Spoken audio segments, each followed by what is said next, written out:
Saúde, muita saúde. Área em Evidência a partir de agora aqui na programação da TV Galega, no nosso encontro Mulheres. Eu sou Denise Bichlin e sejam todos muito bem-vindos. Quando eu me refiro à questão da saúde, área da saúde, é porque hoje no nosso programa vamos trazer diferentes assuntos que vão ao encontro da conscientização, do cuidado com a nossa saúde e de muita prevenção. E abrindo aqui o nosso programa comigo, o Dr. Sérgio Augusto Scrobot, que é médico urologista e mais um ano presente para marcar esse Novembro Azul. Dr. Sérgio, tudo bem? Olá, tudo bem? Muito obrigado mais uma vez pelo convite. Espero poder ajudar aí nessa campanha de conscientização em relação à saúde. Pois é, e nesse caso uma saúde voltada ao universo masculino, começando pelo cuidado, né? A temática principal do Novembro Azul, que vai ao encontro da questão, né, de doenças relacionadas à próstata, mas é saúde como um todo, doutor, que fica muito bem aflorada, digamos assim, nesse mês de novembro, a saúde masculina. Com certeza. É claro que o câncer de próstata é só um gancho para que a gente consiga tentar de alguma maneira conscientizar mais os homens a cuidarem da saúde. A saúde é sempre um todo, a gente precisa de um equilíbrio para poder ter uma longevidade, né? E assim como o Outubro Rosa, que ganha cada vez mais expressão, visibilidade, o senhor como profissional médico sente também isso do Novembro Azul? A gente está caminhando com passos positivos para justamente aproveitar essa temática do Novembro Azul para levar mais saúde para os homens? Com certeza. O Novembro Azul, nos últimos anos, vem crescendo muito em conscientização, na realidade. Nós aprendemos muito com as mulheres e viemos passo a passo, inicialmente a passos muito curtos e agora a passos um pouco mais largos, nessa conscientização que é de extrema importância. A saúde é a base de toda a nossa vida, então com uma boa saúde nós vamos conseguir trabalhar melhor, ter uma qualidade de vida, ter longevidade, que isso é o mais importante, longevidade com qualidade de vida. E foi assim lá no passado, quando se trabalhou essa temática do Novembro Azul, doutor, quando veio ao encontro sim falar sobre o câncer de próstata, que é o segundo mais comum entre os homens, foi essa a intenção justamente de abrir as portas para o assunto saúde no universo masculino? Com certeza. Porque é claro que o câncer é algo que sempre chama muita atenção. Então iniciou-se com essa ideia do câncer de próstata, que é um câncer muito prevalente no homem, perdendo só para o câncer de pele, que então mais de órgãos viscerais, o câncer de próstata ainda é o mais comum e essa incidência vem aumentando. Então é muito importante que a gente tenha em mente que em relação ao câncer de próstata, se a gente consegue fazer um diagnóstico bastante precoce, nós conseguimos fazer ou o acompanhamento ou até o melhor tratamento possível, atingindo altos níveis de cura. E o que seria esse diagnóstico precoce? O beabá dessa saúde masculina relacionada a esse momento de enfatizar aqui o diagnóstico precoce, evidenciando um possível câncer de próstata. Isso é bastante importante a gente ter em mente, que se fala tanto nessa conscientização do câncer de próstata, porque o câncer de próstata ele não dá sintomas, ele é um câncer silencioso. Então ele vai chegar a dar sintomas ou sinais quando ele já está muito mais avançado e isso diminui muito as nossas possibilidades de tratamento e também possibilidades de cura. Então, uma vez que nós preconizamos que se faça esse acompanhamento frequente com o urologista, é para quê? Para que com um simples exame de PSA, uma conversa clínica bem feita, associando não só o estilo de vida, como também o histórico prévio e associado isso também ao exame físico, nós conseguimos fazer um diagnóstico do câncer de próstata, que na consulta nós podemos levantar a suspeita e posteriormente existem meios de fazer esse diagnóstico. Isso a partir de quantos anos, já buscando esse acompanhamento, por exemplo, com um urologista, doutor? Quem tem histórico familiar de câncer de próstata, afrodescendentes e pessoas muito obesas, essas pessoas a partir dos 45 anos já devem fazer acompanhamento anual. Para a população em geral, aí sim a partir dos 50 anos também com acompanhamento anual. O senhor falou que o câncer de próstata ele não apresenta sinais no primeiro momento. Depois, quando os sinais estão evidenciados, é porque a doença já está um pouco mais agravada. E acontece muitas vezes, doutor, de chegar no seu consultório aquele paciente que nem imagina, já tem a complicação ali por não ter o sinal, se deparar depois da realização de um exame da confirmação ali presente também um câncer de próstata? Sim, isso é bem frequente. Na realidade, esse é um diagnóstico que eu sempre falo para meus pacientes. Ele não quer receber e eu também não quero dar. Mas, uma vez que existe esse diagnóstico, é bastante interessante porque existem várias formas de tratamento e a qualidade do tratamento hoje em dia é muito boa. Então, sim, geralmente é um susto inicial, muito embora nós já tenhamos métricas para fazer com que o paciente vá pouco a pouco desconfiando, assim como nós, dessa possibilidade do câncer. Então, o diagnóstico dificilmente ele é assim, abrupto. Nós vamos pouco a pouco evoluindo na investigação e, consequentemente, chegamos num diagnóstico. Aquela perguntinha importante, muitas pessoas até falam muito da temática, mas desconhecem, por exemplo, a função, o porquê de existir. Qual é a função da próstata no homem, doutora? Essa é uma pergunta bastante interessante e eu gosto de mostrar para meus pacientes sempre a imagem, né? Porque nós temos a bexiga, logo abaixo da bexiga já tem a próstata e a urina ela passa por dentro da próstata. Então por isso que qualquer tipo de alteração na próstata pode trazer algum tipo de alteração miccional também. Mas a função primordial da próstata é fazer o líquido seminal. Então, quando os homens ejaculam, a próstata contrai e por isso que sai o ejaculado. Então, 95% do ejaculado é líquido seminal produzido pela próstata. E os outros 5% são os espermatozoides produzidos pelo testículo. Então, ela tem uma função primordial na parte não só sexual, mas principalmente reprodutiva do homem.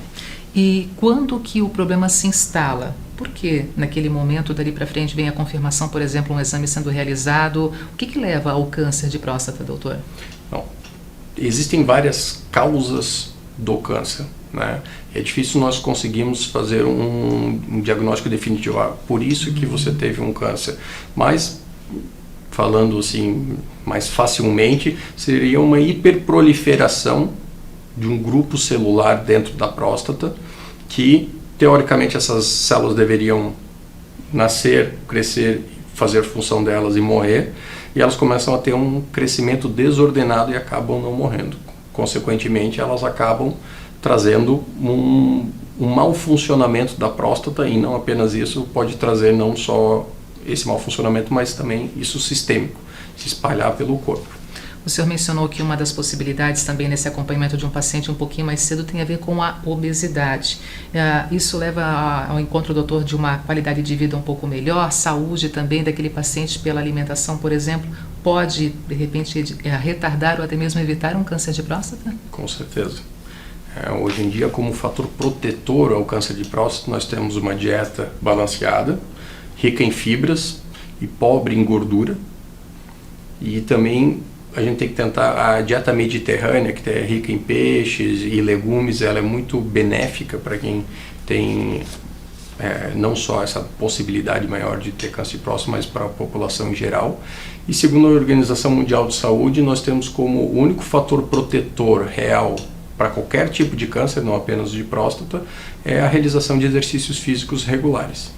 Importante também direcionar para esse tipo de escolha, para esse tipo de envolvimento com a sua saúde, com o seu dia, e quando a gente vê esse dia está passando, os meses estão passando, um ano já se fecha e muitas pessoas acabam não fazendo nada em prol da saúde, ou muito pouco, né, doutor? Sim, isso é verdade. Geralmente no final do ano a gente começa a fazer as promessas para o ano seguinte e muitas vezes a gente acabou nem cumprindo as promessas do ano que passou. Isso é bastante importante.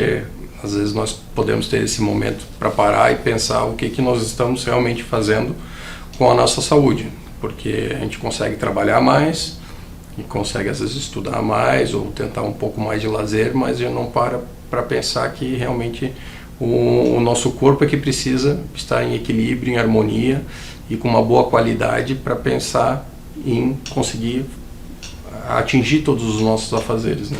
E nessa questão da sua área em especial, doutor, já que você mencionou que na maioria dos casos, no primeiro momento, o câncer da próstata, de próstata, ele não apresenta sintomas, tem alguns pacientes que acabam imaginando que não tem nada, ou aqueles que quando começam a desconfiar, têm medo de procurar um recurso porque acham que não tem mais tempo, não é mais possível tratar aquela doença e muito pelo contrário, a medicina tem mostrado uma evolução também desse tratamento e salvando muitas vidas, inclusive já logo no início ou com o passar desse acompanhamento de tratamento, né, doutora? Com certeza.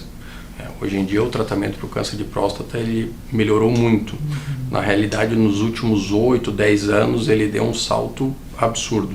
Existem não só novas maneiras de tratar o câncer de próstata, como novos protocolos para fazer até acompanhamento em cânceres muito pequenininhos, muito indolentes, e também hoje em dia nós estamos começando a tratar o câncer de próstata como uma doença crônica.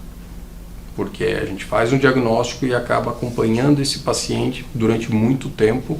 Por quê? Porque mesmo que a doença evolua pouco a pouco, a despeito do tratamento, existem novos tratamentos de qualidade também que podem trazer não só melhora na sobrevida, mas também qualidade de vida nessa sobrevida. Todo câncer de próstata, ele vai ao encontro da retirada da próstata ou nem sempre é necessário retirá-la? Não necessariamente. Antigamente, um câncer de próstata era equivalente a ou cirurgia, ou radioterapia, ou muitas vezes a não ter mais o que fazer. Não existia mais um tratamento adequado. Hoje em dia já não. Existem protocolos de vigilância ativa para tumores muito pequenos, e onde a gente acompanha o paciente com um protocolo bastante restrito como? De o paciente fazer alguns exames com uma periodicidade maior, onde a gente consegue avaliar a evolução da doença, se é que ela vai evoluir. Então tem algumas doenças que se mantêm, a gente sabe que tem um pequeno câncer de próstata, mas ele está ali quieto, indolente, a gente vai manter ele ali e eventualmente se evoluir, aí sim a gente pode lançar mão de algum outro tipo de tratamento, como a radioterapia ou a cirurgia. A cirurgia hoje em dia ela evoluiu muito e acaba sendo um tratamento padrão ouro para a maioria dos casos localizados ou localmente avançados. E para casos mais agressivos, o tratamento vai ser mais agressivo, muitas vezes multimodal. A gente faz um tratamento local com radioterapia ou cirurgia, associado daí a algum tipo de bloqueio hormonal ou novos agentes hormonais, eventualmente até quimioterapia. Nessa evolução da cirurgia, por exemplo, aqui em Blumenau temos a cirurgia robótica e um dos atendimentos me possibilita acompanhar um paciente com câncer de próstata passando pela cirurgia robótica. Sim, a cirurgia robótica em termos de cirurgia hoje em dia é o que tem de melhor. Então nós conseguimos na cirurgia robótica ter uma visão tridimensional e muito próxima da próstata, e com o auxílio do robô nós conseguimos identificar melhor a parte dos feixes vasculonervosos, retirando basicamente o tumor, a próstata, e preservando mais a função, seja a função sexual, seja a função da continência, para que o paciente tenha uma melhora da qualidade de vida. E claro, depois que a gente faz a cirurgia, a gente mantém sempre um acompanhamento bem regrado do paciente também. Doutor, nesse acompanhamento, mas ali no início, a visita a um consultório, no caso um profissional da área do senhor, quando falamos nos exames, o PSA no primeiro momento, mas ainda não tem como deixar de falar sobre o exame de toque. E é esse que tem evitado também que muitos homens vão ao encontro dos médicos para fazer esse exame. Nada substitui, doutor? Esse exame ainda? Na realidade, o exame do toque, que a gente faz isso no acompanhamento inicial, ele é extremamente importante. Por quê? Porque é um exame rápido, indolor, é barato e acessível. Existem exames melhores para avaliar a próstata? Existe, a ressonância magnética, por exemplo. Ela traz muito mais informação, uma ressonância magnética da próstata, mas isso é impossível você fazer em larga escala.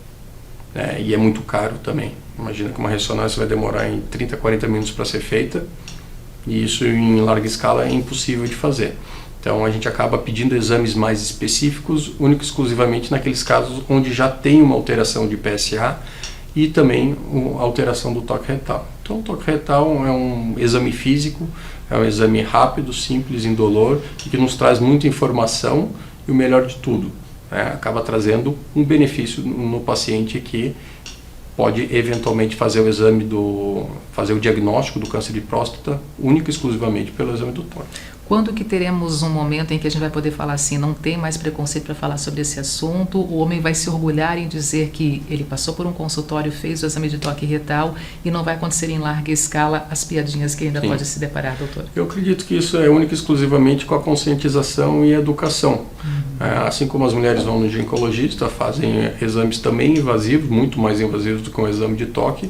Hoje em dia, eu acredito que a grande maioria dos homens aqui na nossa região estão bastante conscientes em relação a isso, que é um exame normal e isso acaba sendo banal, entra na periodicidade igual fazer um exame de sangue ou fazer um exame de toque retal para avaliação da próstata. Está faltando mais homens irem ao consultório. Depois que realizam, acham que não é mais aquele bicho de 7 cabeças, um bicho papão ali presente, e eles podem dar também o próprio depoimento, né? Claro, com certeza. É só desmistificar o exame do toque, que antigamente era algo inimaginável, hoje em dia vê que é um exame corriqueiro e simples. Fechamos essa entrevista com qual direcionamento a mais? O que faltou ainda, assim, aquela frase a mais, ou aquele pensamento a mais para a gente poder conscientizar as nossas famílias que nos acompanham nesse momento, nesse Novembro Azul, que não é apenas no mês de novembro, mas essa conscientização ao longo de todo o ano também na saúde masculina, doutor? A ideia, na realidade, é a atenção à saúde. Então, parar e pensar como é que eu estou cuidando da minha saúde, como é que eu estou cuidando do meu corpo, porque basicamente é ele que nos leva, né? E não é só a saúde física, a saúde mental também, que é extremamente importante. Então é parar um pouquinho, hoje em dia a nossa vida é muito corrida, então parar e pensar, será que eu estou no caminho certo, será que eu estou cuidando de mim e o que eu posso fazer para melhorar? Isso é se amar e também amar quem nos ama, porque a gente aqui quando vai para o outro lado, a gente faz falta, então tem que cuidar também dessa saúde presente para permanecer um pouquinho mais junto de quem nos ama, doutora. Com certeza, não tenha dúvida disso. Então tá certo. Muito obrigada por estar conosco hoje aqui, mais um ano marcando presença nesse Novembro Azul. Obrigada e até uma próxima oportunidade. Muito obrigado e até a próxima. É isso aí. Terminando o nosso primeiro bloco, tá? Rapidinho, voltamos logo após o intervalo comercial com a temática saúde, voltada à questão da obesidade, inclusive com um livro recém-lançado aqui em Blumenau, que fala muito bem sobre esse assunto. Pessoas com obesidade, mais do que isso, uma conscientização para todos nós. Eu volto já.